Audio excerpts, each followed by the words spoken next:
आज एक प्रेस वार्ता के दौरान बताया गया, central India leather accessories products footwear all saddlery के प्रथम संस्करण और चौथी CSC centre regional export excellence का शुभारंभ शनिवार को विधानसभा अध्यक्ष सतीश महाना द्वारा किया जाएगा। ये जानकारी एसोसिएशन के अध्यक्ष मुख्तारुल अमीन, उपाध्यक्ष आर.के. जालान तथा जावेद इकबाल द्वारा दी गई। उन्होंने बताया कि वित्तीय वर्ष 2021-22 में लेदर इंडस्ट्रीज में अच्छा कार्य करने वाले लोगों को सम्मानित भी किया जाएगा। साथ ही लेदर इंडस्ट्रीज को आगे कैसे और बढ़ावा मिले, इस पर भी कई विषयों पर चर्चा की जाएगी। उन्होंने बताया कि समारोह में उद्योग निदेशक राजेश कुमार विशेष अतिथि के रूप में उपस्थित रहेंगे। उन्होंने बताया कि वर्तमान में लेदर इंडस्ट्री विदेशों में इन दिनों काफ़ी पीछे हो गई है। इस पर भी गंभीरता से विचार विमर्श किया जाएगा ताकि दोबारा कारोबार को तेज़ी से कैसे बढ़ाया जा सके। आइए देखिए खास रिपोर्ट और क्या कहा पदाधिकारियों ने। उस पोटेंशियल का हम पूरी सही तरीके से यूटिलाइज नहीं कर पा रहे हैं। तो हमने इंडस्ट्री के कुछ लोगों ने बैठ के सोचा कि हमें एक ऐसा प्लेटफॉर्म क्रिएट करना है जहां हम बैठ करके ये मंथन कर सकें कि क्यों नहीं हम पहुंच पा रहे हैं और कैसे पहुंच पाएंगे।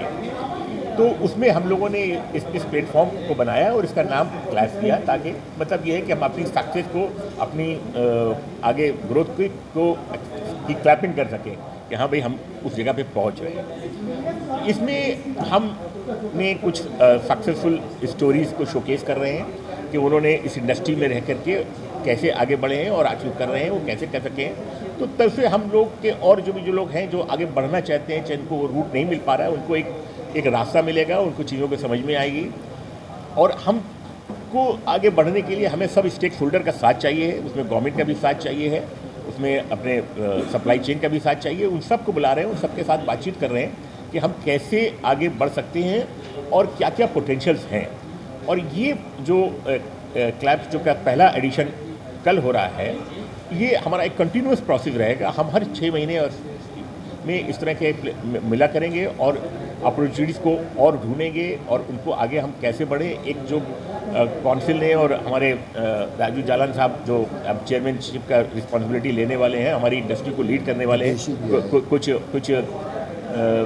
महीने के अंदर, hopefully probably by the end of this month ये चेयरमैनशिप की जिम्मेदारी ले लेंगे और इंडस्ट्री को लीड करेंगे। उसमें $43 बिलियन का एक टारगेट फिक्स किया गया है 2030 तक वो टारगेट को अचीव करने के लिए। उसको कैसे किया जाए और उसमें हमारे रीजन का क्या शेयर होगा, वो भी हम लोग कल डिस्कस करेंगे।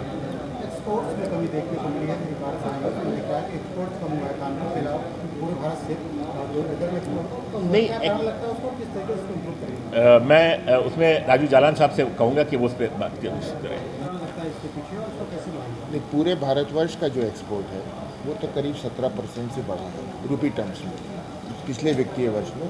और जहाँ तक कानपुर की सवाल है, कानपुर का एक्सपोर्ट भी करीब 13.5% से यहाँ का एक्सपोर्ट ग्रो किया है कानपुर का। लेकिन ये फैक्ट है कि जितना अपने सेंट्रल इंडिया में कानपुर और उन्नाव में जितना पोटेंशियल है, उसके हिसाब से ये ग्रो नहीं किया। अगर पूरे हिंदुस्तान का 16%, तो मेरे को उम्मीद थी कि यहाँ कानपुर का 24-25% से, जैसे कि पहले होता आया, यहाँ का सबसे ज़्यादा ग्रो करता था। पूरे हिंदुस्तान के आदमी हमारी तरफ देखते थे। लेकिन अब हम दूसरों से इंस्पिरेशन लेके अपने को बढ़ाने की कोशिश कर रहे हैं।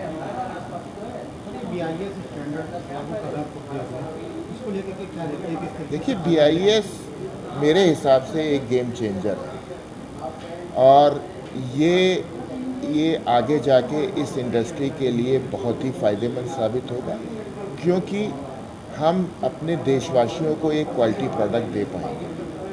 और 140 करोड़ जनता को आप इग्नोर नहीं कर सकते हैं। और अभी किसी छोटे आदमी में इसमें कोई नहीं हर्ट होगा, क्योंकि 50 करोड़ से नीचे वालों के ऊपर लागू नहीं है, एक्सपोर्ट के ऊपर लागू नहीं है। अभी लिमिटेड 47 आइटम्स के ऊपर लागू किया गया है, धीरे धीरे वो भी 1 जुलाई से लागू किया जाएगा। अभी इसके बारे में और डिस्कशन के लिए 14 तारीख को एक मंत्री जी ने मीटिंग भी बुलाई हुई है कि कैसे इसको हम हर एक देश में जिसमें हम एक्सपोर्ट करते हैं वहाँ पे भी कोई ना कोई क्वालिटी के नॉर्म्स हैं और हम लोग यहाँ से टेस्टिंग करा के भेजते हैं। तो अगर ये हिंदुस्तान में अपना कोई नॉर्म्स रखना चाहता है तो इसमें कोई बुराई नहीं।